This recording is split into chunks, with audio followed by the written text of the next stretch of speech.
जब मिठाई बनाना इतना आसान हो और खाने में इतनी स्वादिष्ट हो तो उसका जो मज़ा है वो कई गुना बढ़ जाता है। हेलो दोस्तों, मैं हूँ आयशा और मेरे चैनल पर आपका बहुत बहुत स्वागत है। आज जो हम मिठाई बनाएंगे वो एक फल के नाम पर है। आज हम बनाएंगे खजूर, लेकिन इसका टेस्ट बिल्कुल भी खजूर जैसा नहीं होता है। ये एक मिठाई है और बहुत ही टेस्टी होती है और इसको बना के आप 1 महीने से भी ज़्यादा तक स्टोर कर सकते हैं और बहुत ही क्रिस्पी और क्रंची होती है ये, बहुत ही टेस्टी। चलिए फिर रेसिपी स्टार्ट करते हैं। खजूर बनाने के लिए सबसे पहले मैंने एक बाउल लिया है। बाउल में हम डालेंगे 2 कप मैदा। मैंने कप से नाप के लिया है, 250 ml का कप है। पूरा 2 कप मैदा लेना है और उसमें हम डालेंगे 1 कप शुगर पाउडर।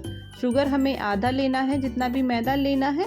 और उसमें मैंने डाला है आधा कप सूजी और 1/4 कप हमें डालना है कोकोनट पाउडर।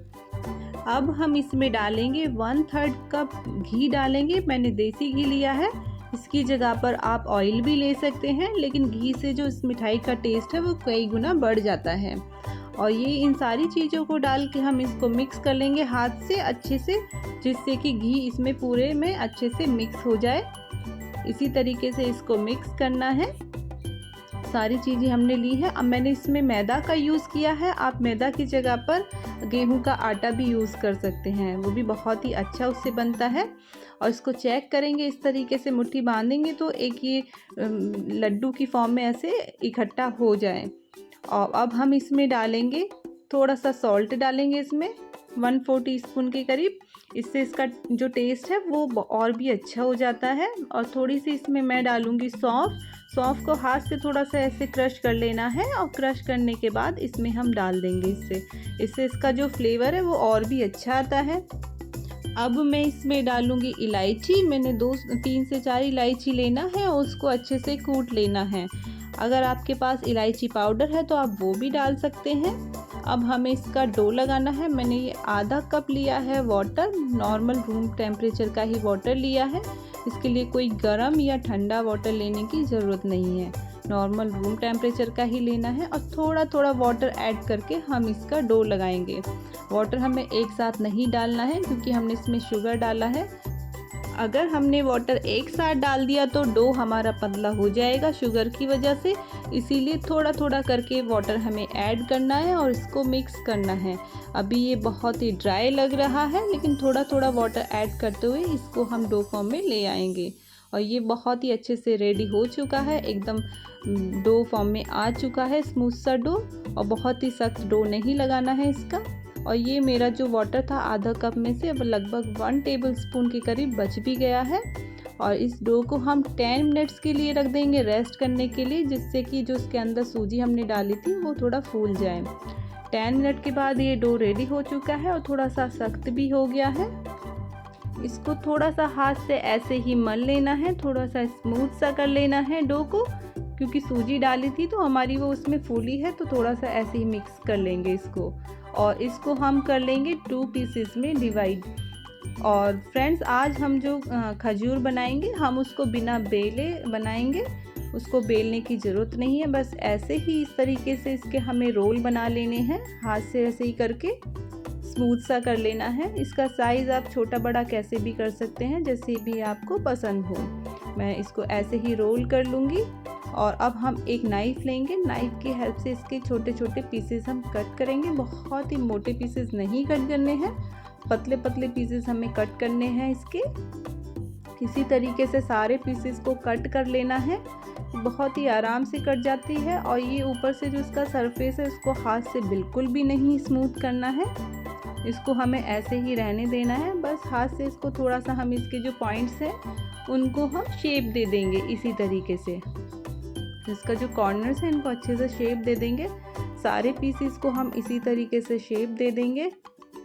और ये पीसेस रेडी हो चुके हैं, इसी तरीके से सब मैंने रेडी कर लिए हैं। और ये बहुत ही जल्दी बन जाती है, इसको बेलने की बिल्कुल ज़रूरत नहीं होती।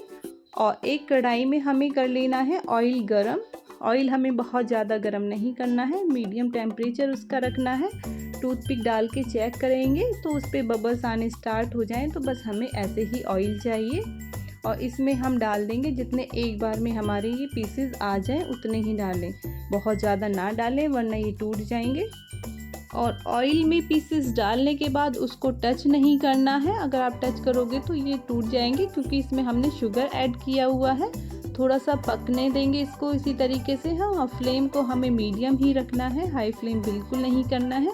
अगर हाई फ्लेम होगा तो ये ऊपर से डार्क हो जाएगा कलर और अंदर से कच्चे रह जाएंगे, वो बाहर से सिक जाएंगे अंदर से कच्चा रह जाएगा। इसीलिए मीडियम फ्लेम ही रखना है। अगर एकदम स्लो फ्लेम रहेगी, ऑयल हमारा ठंडा होगा तो ये हमारे इसमें ऑयल में बिखर जाएंगे, तब भी ये नहीं हमारे बनेंगे। इसीलिए ऑयल हमें मीडियम टेम्परेचर का ही रखना है। और इसी तरीके से अभी इनका हल्का सा कलर आ गया है तो हम इनको पलट देंगे, बहुत ही आराम से इनको पलटना है। फ्रेंड्स, इनको तभी पलटना है जब इनका एक तरफ से कलर आ जाए। अगर कलर नहीं आया है तो बिल्कुल भी नहीं पलटे, वरना ये हमारे सारा ऑयल में बिखर जाएंगे, टूट जाएंगे सारे। और ये इनका कलर आने लग गया है, इनको मैंने पलटना स्टार्ट कर दिया है। और आप स्पून की हेल्प से इनको आराम से धीरे धीरे से पलट देंगे। इसी तरीके से सारे पीसेस को पलट देना है। फ्रेंड्स, और भी ऐसी रेसिपीज़ देखने के लिए आप मेरे चैनल पर विज़िट कर सकते हैं। अगर मेरी रेसिपी पसंद आती हैं तो मेरा चैनल को सब्सक्राइब करना नहीं भूलें और साथ ही साथ बेल आइकन ज़रूर प्रेस करें, जिससे कि मेरे आने वाली न्यू वीडियोस के नोटिफिकेशंस मिलते रहें। और इनमें कलर आना स्टार्ट हो चुका है। इसी तरीके से हम इसको सेक लेंगे। ये एक बार के सिकने में लगभग हमारा 5 मिनट्स लग जाते हैं, क्योंकि हमने इसको मीडियम फ्लेम पे फ्राई किया है, हाई फ्लेम पे बिल्कुल भी नहीं किया है। और बहुत ही अच्छा कलर आ चुका है, सारा चारों तरफ से अच्छा सा कलर आ गया है, एकदम गोल्डन सा, और ये परफेक्ट फ्राई हो चुके हैं। अब हम इसको निकाल लेंगे, इसको किसी छलनी या किसी भी चीज़ में निकालें जिससे कि इसका एक्स्ट्रा ऑयल है वो हमारा निकल जाए, इनमें ना रहें। इसी तरीके से सारे निकाल लेने हैं हमें। बहुत ही सुंदर एकदम गोल्डन कलर आया है और देखने में ही बहुत ही क्रिस्पी लग रहे हैं ये। और इसी तरीके से सारे निकालने के बाद बाकी बचे हुए भी हम फ्राई कर लेंगे, उनको भी कढ़ाई में डाल देना है, इसी तरीके से फ्राई कर लेना है। और ये बहुत ही क्रिस्पी और क्रंची बनते हैं। ये तोड़ कर दिखाती हूँ, तोड़ने से ही पता चल जाता है कि कितना क्रिस्पी बना है, बहुत ही क्रिस्पी और बहुत ही क्रंची। और ये ख़राब भी नहीं होते हैं, इनको बनाकर आप महीने भर तक स्टोर कर सकते हैं और बहुत ही टेस्टी होते हैं। आप भी इस रेसिपी को ज़रूर ट्राई कीजिएगा और ये आपके बच्चों को बहुत ही पसंद आएगी।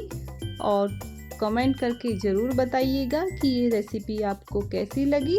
रेसिपी पसंद आए तो लाइक शेयर ज़रूर कीजिएगा और साथ ही साथ चैनल को सब्सक्राइब करना नहीं भूलिएगा। और हाँ, बेल आइकन ज़रूर प्रेस कीजिएगा जिससे मेरे आने वाले वीडियोस के नोटिफिकेशंस मिलते रहें। तो मिलते हैं नेक्स्ट वीडियो में, तब तक के लिए थैंक यू।